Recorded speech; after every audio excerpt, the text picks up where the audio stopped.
बहुत अच्छा है।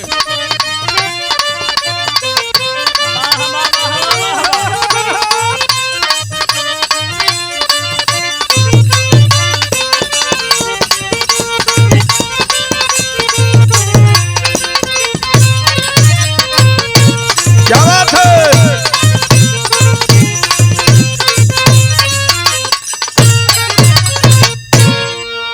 मैं सुरेश जौनपुरी बिरहा व लोकगीत गायक स्वर्गीय जगदीश जौनपुरी के भतीजा और पप्पू बिरहा म्यूजिक चैनल की तरफ से एक ठे छोट के बिरहा आप लोग के समक्ष छोड़े रहे और आज एक ठे महाभारत से छोट के बिरहा छोड़त है। आप लोग बहुत स्नेह प्यार देहल और आशा और विश्वास हो कि यहू बिरहा में ढेर सारा प्यार दुलार सम्मान मिले। आवाज बगियन में घूम घूम गुलशन में झूम झूम कलियन के चूम चूम मधुकर के सुख पावत है। गुलाब की ओटन में काटन की चोटन में अंगयली समेटन में मित्रता निभावत है। कभी श्याम रोए रोए दोस्ती में खोए खोए अश्वन पग धोए निरखे कंटक बेवैया में। दोस्ती क्या औरों में कभी पांडव कोरों में गौरव है अभिमन्यु कमल की मितैया में।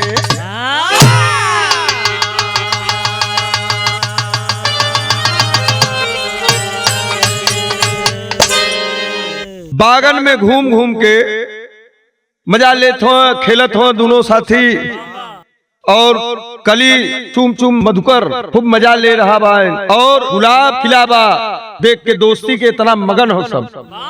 और दोस्ती पांडव कौरव की तरफ से भाई माने एक दूसरे का एक दूसर दुश्मन और एक दूसरे से एक दूसरे के बहुत बढ़िया दोस्ती होती एक परिवार से। और यह बात पे गौरव करे लायक आगे का भाई एक ठे कव्वाली का टुकड़ा लो।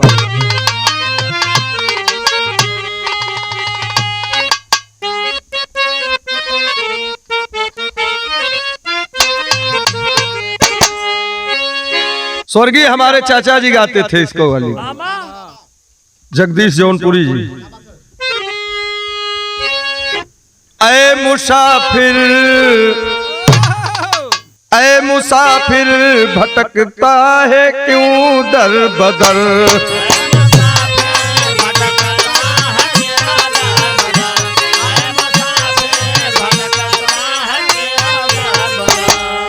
दोनों आलम कर है बरी मदीने में है मुसाफिर।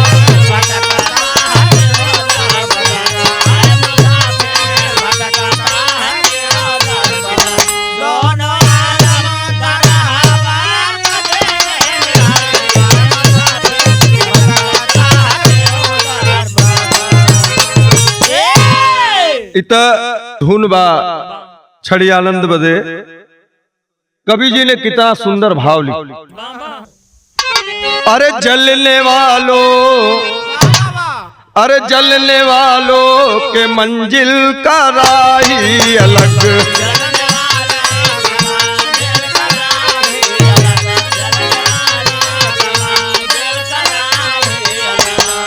मित्र तो मित्रता को निभाता रहा जलने वालों।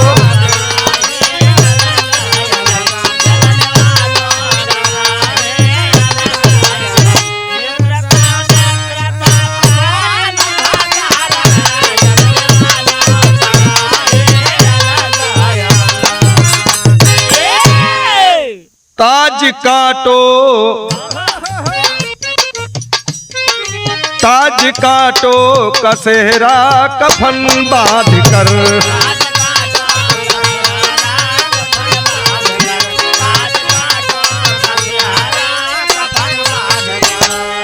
फूल बनकर सुगंधी लुटाता रहा ताज काटो।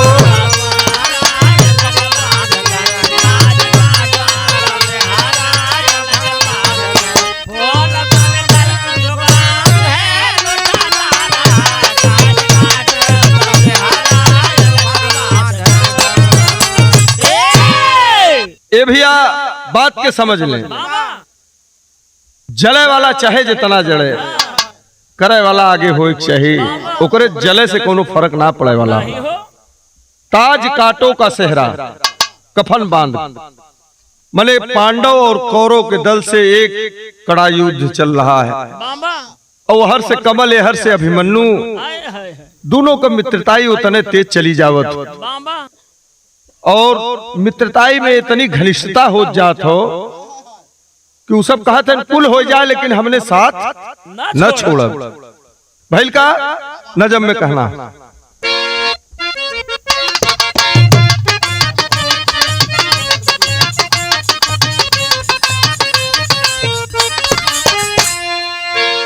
दो दिन की जिंदगी है तू कर ले सखावत,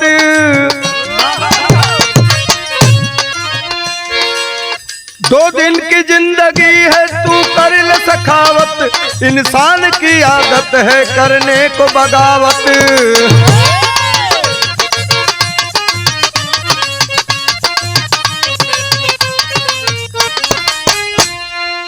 खेले में आती पाती कुछ खार बढ़ गई, खेले में आती पाती कुछ खार बढ़ गई, कुरपति भी मुझवान से तकरार बढ़ गई।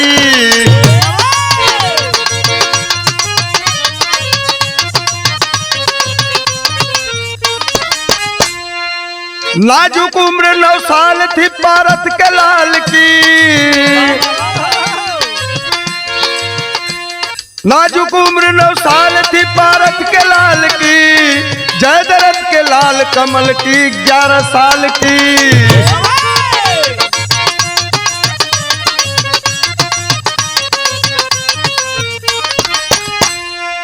बचपन से दोनों मित्र 2 दीवाने बन गए, बचपन से दोनों मित्र 2 दीवाने बन गए, जलती समा के दोनों परवाने बन गए।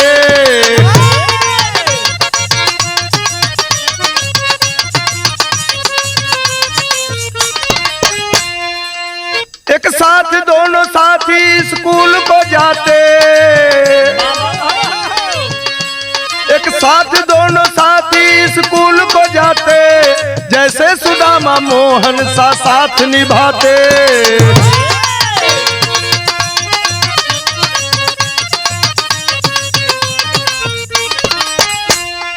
एक दिन कहा अभिमन्यु मेरे घर चलो भाई, एक दिन कहा अभिमन्यु मेरे घर चलो भाई, स्वीकार कर लिया कमल की सच मिताई।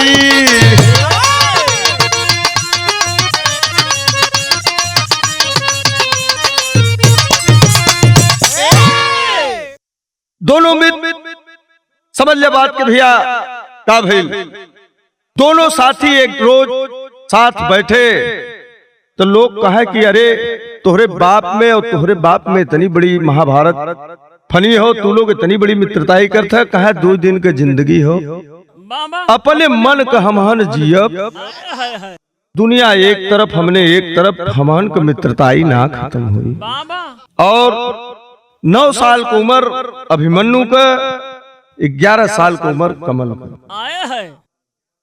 दोनों साथी एक साथ को निभा रहे हैं, साथे स्कूल जाना, साथे स्कूल से आना, संगे खेलना, सारी बात संगे संगे हो। एक दिन स्कूल में कमल से अभिमन्यु कहन कि भैया, कहन का हो, कहे हमरी के यहाँ तुम्हें आवे के हो, अगर हमार दोस्त हुआ तो तुम्हें आवे के हो। इतनी बात सुने कमल कहन कि ठीक हो भैया हम आई, कोनो दिक्कत की बात ना हो माई। और इतनी ईमानदारी रहे कि कहे न तैयारी होत बा, जौने दिन आवे हो का भइल विदेशिया में कहना,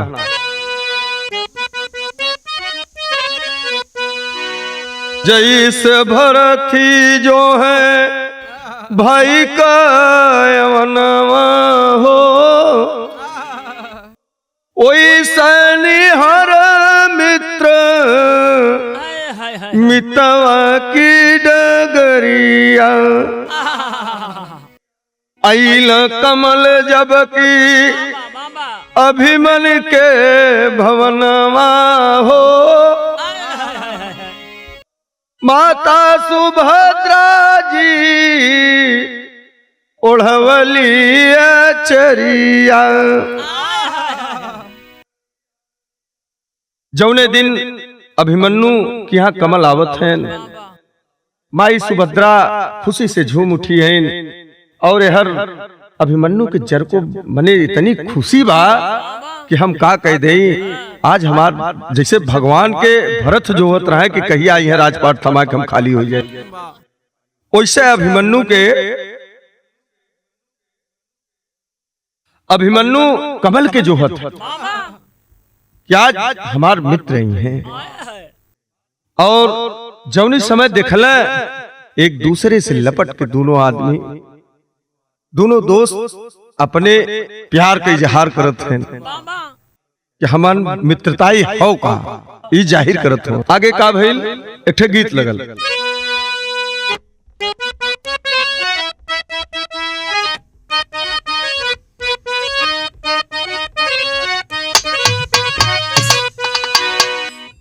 देखा है कि निषाद बिरादरी का औरत लोग गावलिन कब, जब नैया नई बन के घाटे से गिराए जाले पानी में, वह समय गावलिन।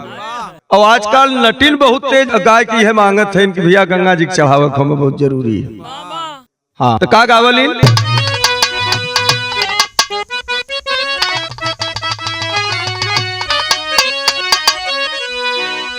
अरे तोहा के चढ़ाइबो मैया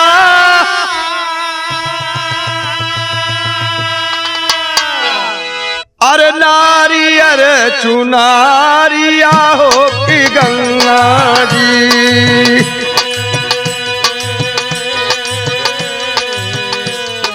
पार कई दबो झल नेवारिया हो कि गंगा जी।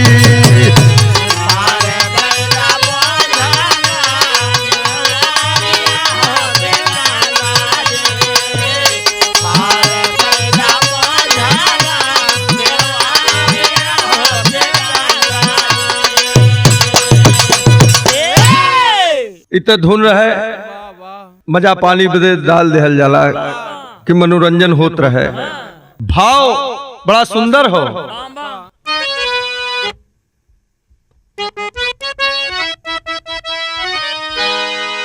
अरे राची राची देली जननी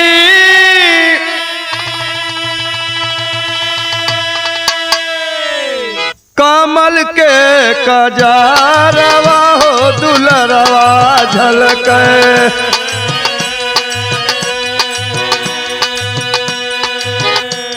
जननी ओढ़ावली अचारवा हो दुलरवा झलके।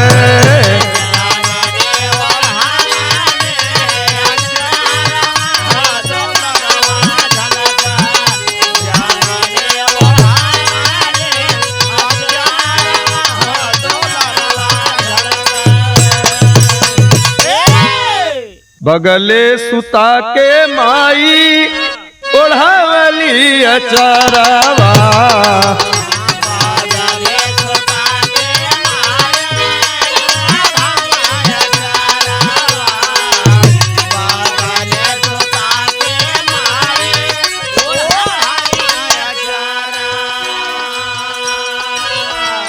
गद गद भइल बा सुभद्रा कहियारावा हो,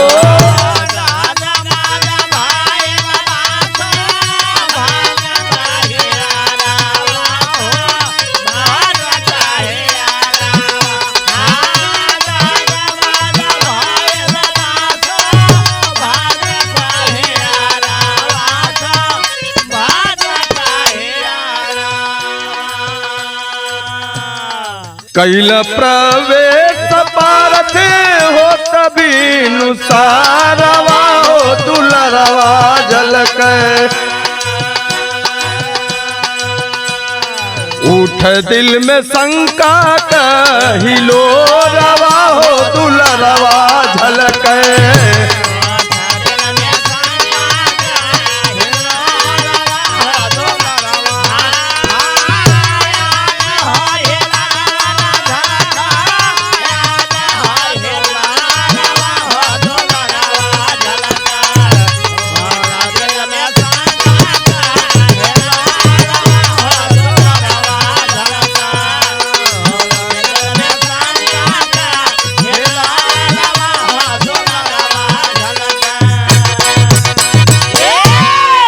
जब अभिमन्यु के घरे कमल आए, माई सुभद्रा नहवाए धोवाए के तेल बुकवा कह के काजर उजर लगाए के खूब दुलार प्यार कह के अपने चरा से उड़ाए के और सोआए लेलिन बगले और गदगद हो करे जा कि हमरे दू बेटवा हो, अगर हमरे बेटवा को मित्र हो तो हमार बेटवा हो।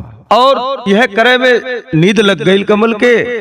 माई सुभद्रा अचरवा उड़ाए के और सोआए के चली गई। और तब तक अर्जुन जी आए गए। सोचे कि केस हुआ बा, कौन ऐसा हो हमरे घरे में आए के सोगल। सोचत है कि कोनो दुश्मन तना हो।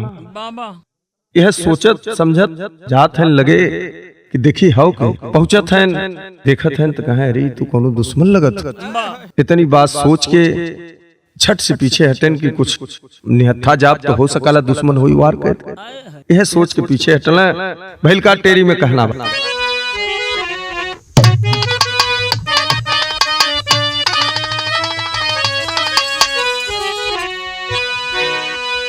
सच्चाई सत की डोरी में बधी, पतझड़ बसंत पर्दे पर छा गई चोरी। अरे हाँ चोरी, अरे हाँ चोरी। सच्चाई सत की डोरी में बधी, सच्चाई के चक्कर में है कि हौ काज। यह सोचत है भइल का एक ठे धुन लगल।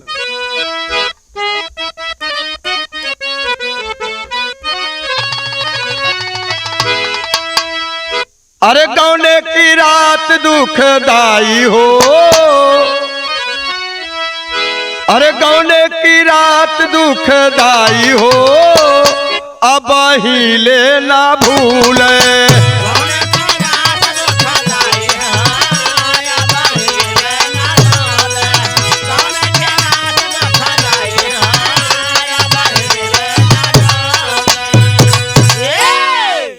तो धुन रहा है भाव लगल।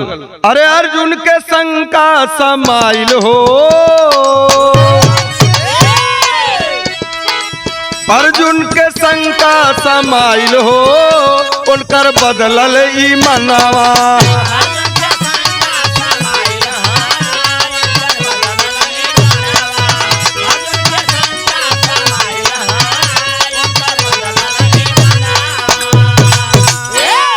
शत्रु के सुत से मिटाई हो, जस गाई जहनवा।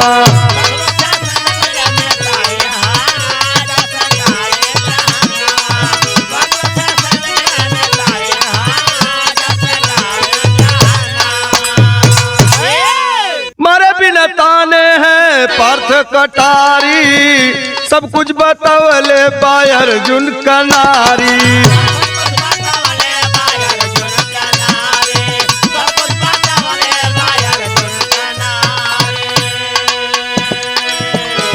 गलती पे वीर पछताई हो, निर्मल भइल ई मनवा।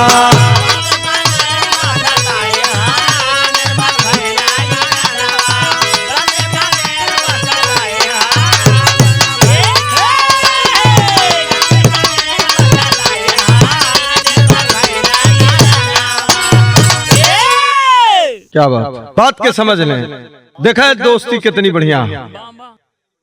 माई सुभद्रा लखत रही कि केहू कुछ करे न पावे, और तब से अर्जुन जी के शंका भइल। पट से कटारी निकाल के दौड़े लेके कि दुश्मन है मारा भी की जरूर। वर्ष माई सुभद्रा लखत रही, दौड़ के आइन कहीं खबरदार से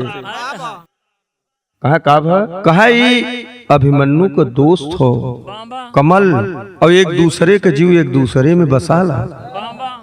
कमल न रही तो अभिमन्यु न जिंदा रही। इतनी बात अर्जुन जी सुनिन, फट से कदम पीछे हट गल। बाप रे आज तो बड़ी भारी चूक हो जात हमसे। बहुत बड़ी चूक हो जात। सोचे के बाद सोच समझ के कहन कि ठीक हो, लेकिन ये ठीक तो ना लगत हो, हमरे दुश्मन का लड़का हो। कहा देखा दुश्मनी हमार और उनकर हो, लड़कन का दुश्मनी ना हो। अर्जुन जी सोच समझ गए, कहें ठीक हो भाई, जो तुम्हें लोग के अच्छा लगे। इतनी बात कह के माई सुभद्रा उन्हें किनारे कहन तो भैल का एक तरज लगा।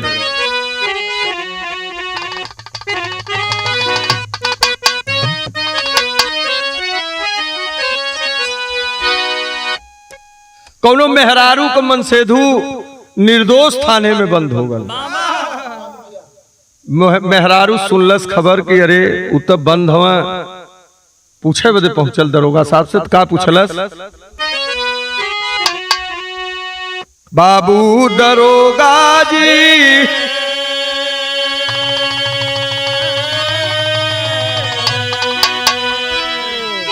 अरे कवनी गुनहिया बनला पियवा मोर, बाबू दरोगा जी।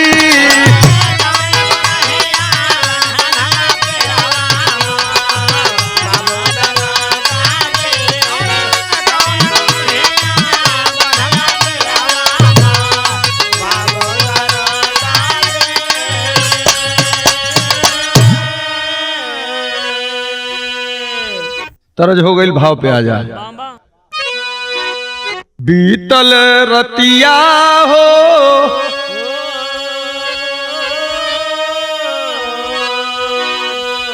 अरे बीतल रतिया हो, करत कमल अभिमन्यु का सत्कार। बीतल रतिया हो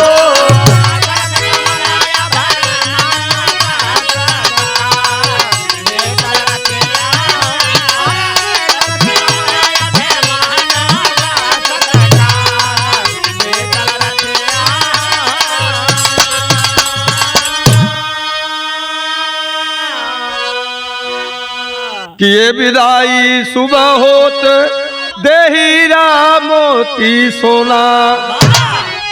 माई सुभद्रा कहाँ लाल के लगन जादू टोना की बीतल रतिया हो।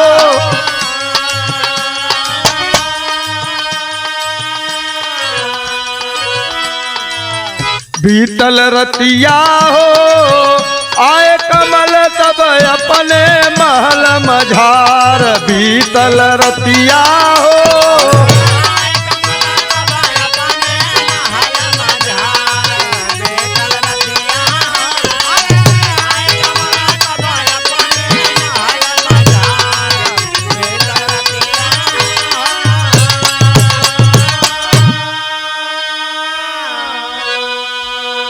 रात में दोनों साथी खूब हंसेन बोलेन खेलेन खाएन। सबेर होत माई सुभद्रा कहन कि अभिमन्यु कमल घरे जई हैं। इतनी बात सुने न अभिमन्यु कहन भैया रुबा कहे नहीं। गहन कहन माई जिदियान हैं जई हैं, रुके नहीं। फट से हीरा मोती जवाहरात जौन कुछ हाथे लगल माई सुभद्रा के फट से दहलीन, आँखी पे काजर लगाइन, माथे पे कहे लड़किया जात हो, कहीं के नजर न लग। और ई कह के कमल के विदा कहीं माई सुभद्रा कमल अपने महल की ओर गए। दूसरे दिन दोनों साथी से भेंट भइल। दोनों साथी जब मिलना एक दूसरे से तब का भइल, उड़ान में कहना बा। एक दिन अभिमन्यु को अपने घर पर कमल बुलाए, सखा सखा के घर पे आइला भेंट सुख को पाए। सच्चाई सत की डोरी में बधी, बरसे प्रेम सुधा तरसे चंदा चकोरी। एक दिन अभिमन्यु के कमल अपने घरे बुलाए, भैया आवे के हो। अभिमन्यु बात के स्वीकार कहन कि भैया आई, काहे नहीं आई। और दोनों साथी बातचीत कैली हैं। स्कूल से वो अपने घरे गए, वो अपने घरे गए। उहर कमल भी अपन तैयारी करत हो कि अभिमन्यु को बुलाए ही कल हमारे के यहाँ। और तैयारी खूब जोरों शोर में चलत हो। इधर से अभिमन्यु पहुंचलत भैल का पहपट में कहना बा।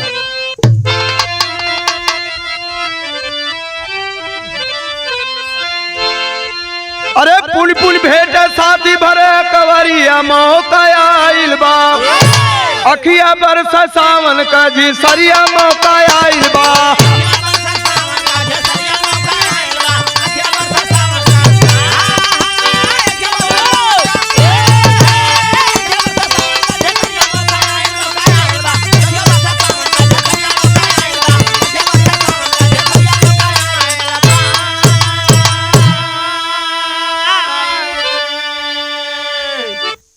किए कमल सत्कार मित्र का बीतल सुख में दिनवा हो रात समय में दोनों साथी कैला जाए भोजनवा हो एक ही घर में पड़ली दुपल घरिया मौका आइल बा सुतल अभिमन ताली के चादरिया मौका आइल बा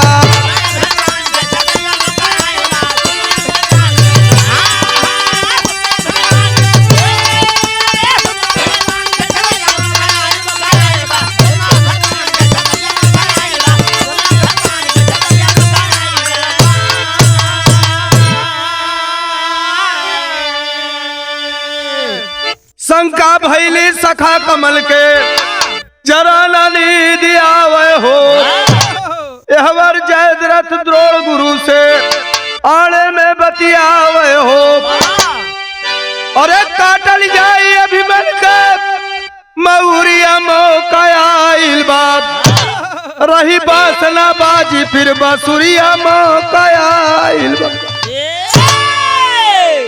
अभिमन्यु कमल के यहाँ गए दोनों साथी दिन भर खेले नोले खाना पीना भल रात भल एक के घरे में पलंग पड़ल दोनों साथी के अभिमन्यु बेखटक अपन चदरा तान के सो गए कमल सुनत बा सारी बात अकनत बा जयद्रथ और द्रोण गुरु दोनों एक दूसरे में बात कर रहे हैं कि अभिमन्यु आयल हो अब ऐसे अच्छा मौका जयद्रथ न मिली और बात कमल के कान तक गई कमल सुन लेहन रात भर छपटिया थे उनकी नींद नहीं लगत सोचत है कि अब का करी अगर अभिमन्यु के मने हमार बाप मार दे दोस्ती में बड़ा भारी दाग हो जाए हम गईली तो बड़ा सम्मान भल अभिमन्यु हमरी के आल हुआ और हमार बाबू ऐसन व्यवहार सोचत हुआ और गुरुजी भी ये कहत हुआ सोचत है सोचत सोचत भैल का आला में कहना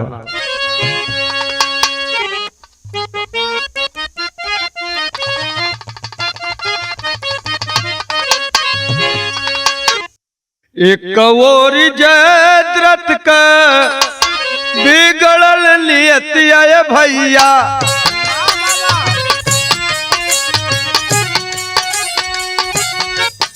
एक और कमल का करे जा बिहरा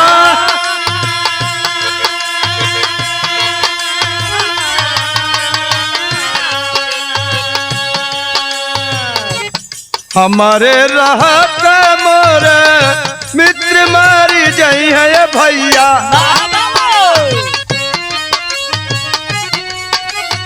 जाई तब मित्रता का हो बगिया तू खा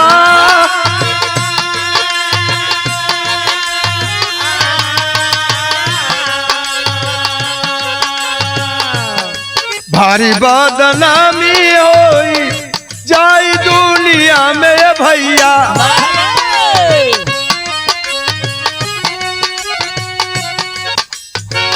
बाबू मोरी जई है आज दागावा कमा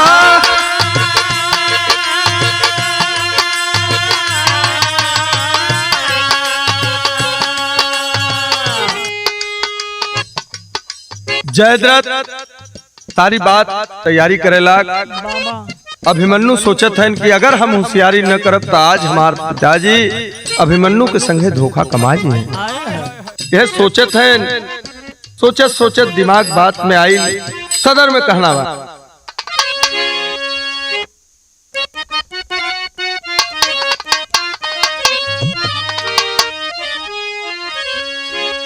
जियत मितैया नहीं टूटी मितवा से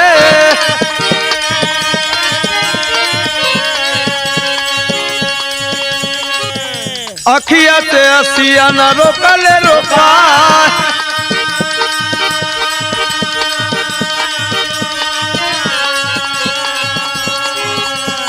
तान के ओढ़ाना जगावे अभिमन के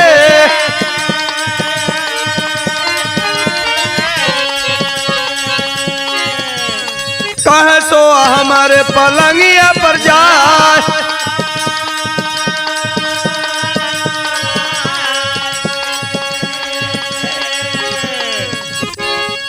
सोए दोनों साथियों बदली के पलंगिया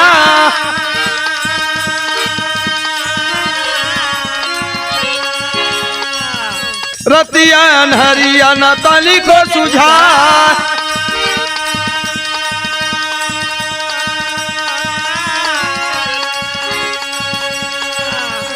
सुतले में पापी लेके पहुंचा कटरिया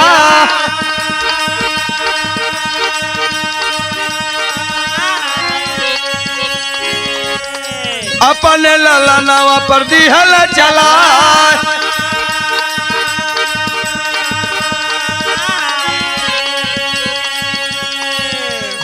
अभिमन के बदले कमल मरी गईले जय दरद का गईले दिया नवा बुझाए है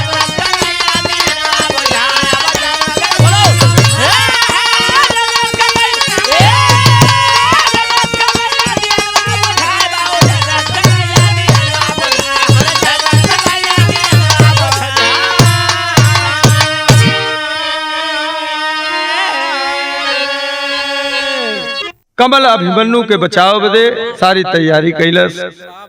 अपने पलंग पे बैठ के कमल जागत हो। कुछ समय बीता, अभिमन्यु का आंख खुलल। कहन साथी क्यों रो रहे हो? कहन भैया यही पलंगिया पे हम सोईला, ऐ पे आप सो गईला, ऐ पे हम सोवते, मेरे नींद नहीं लगत हो। यही बात के सोच के हम बहुत रोवत हई। तो कहे तेरी की इतनी छोट सी बात तू हमसे कह दे ले होता, हमें पलंग से पलंग पे हो गलो, तू पे सो जाता। तो कहे भाई का बिगड़ल हो, आप पे हो जा, हम पे हो जाए। पट से अभिमन्यु और कमल एक दूसरे बदल गई खटिया। और जयद्रथ के मन में ये बात कि अभिमन्यु यही खटिया पे बा। यह सोच के वो हर्ष कटारी लेके आल। अंधेरा रहा है, सोचे इसकी अभिमन्यु सोआ। पट से कटारी चलाते हलस। जौनी समय कटारी चलोलस, सर धड़ दोनों अलग अलग हो गया। बाबा सर धड़ अलग अलग हो गल। अभिमन्यु चदरा तान के सोआ बा। समय बीता, भोर भइल। अभिमन्यु उठा, कहेस की कमल के जगाई। जब हिलावत हो तो मुड़ी अलगे हिलत हो, सर अलगे हिलत हो। लगा फपक कर रोने। अभिमन्यु अरे आज इतना बड़ा धोखा तू हमारे संगे काहे करी? तू मर गया, हमें बचाए के का की है? यह कह के करेजा पीट के लगा रोने अभिमन्यु। सभी लोग दौड़े। जब सब लोग दौड़ के अइला, देखत हैं ते हर अभिमन्यु की जगह कमल मरा पड़ा। जयद्रथ के करेजे पे ऊ पाथर गिरा। अपने सोच के भी ना बदल पावत हो कि हमें करना का। ओहे में कौरव मौका पाए गए। मौका पहले तो का कहला, खड़ी में कहना, अरे कल पे पापी जयद्रथ ले ललन का सिरवा, पीट छाती और कपरवा, गवा के हिरवा।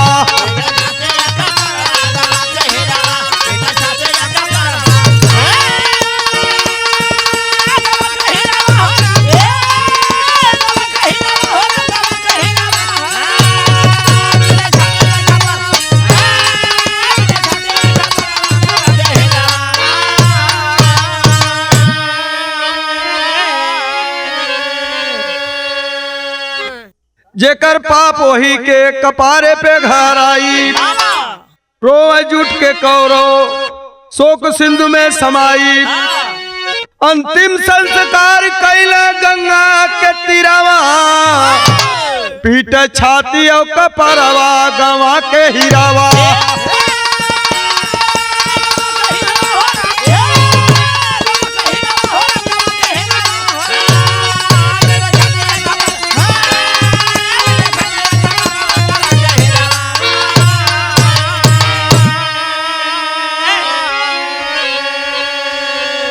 चक्रा भी रचना कैले मिलके कौरव घतिया। गदवा से मारा जयद्रथ अभिमन्यु के छतिया। अरे तबो ना मिटाई बेटवा कपीरवा, पीट छाती और कपरवा गवा के हिरवा। जब जयद्रथ कमल के दाह संस्कार कैलस, लगा फपक फपक के रोने कि आज हमार पाप हमरे कपारे बरसल, दूसरे की औलाद मारे के सोचली अपने औलाद के मारने।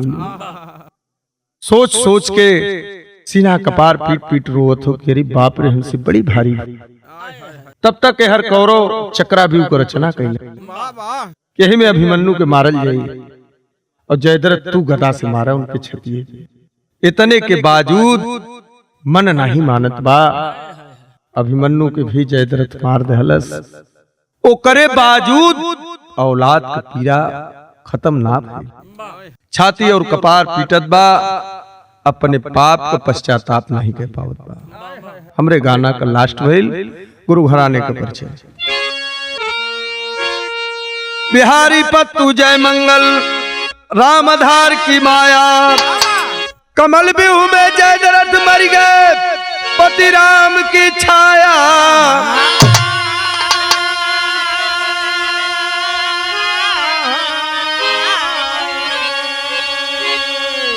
सच्चाई सत की डोरी में बधी, सुदामा राम फेर का मन मैहर की ओरी। सच्चाई सत की डोरी में बधी।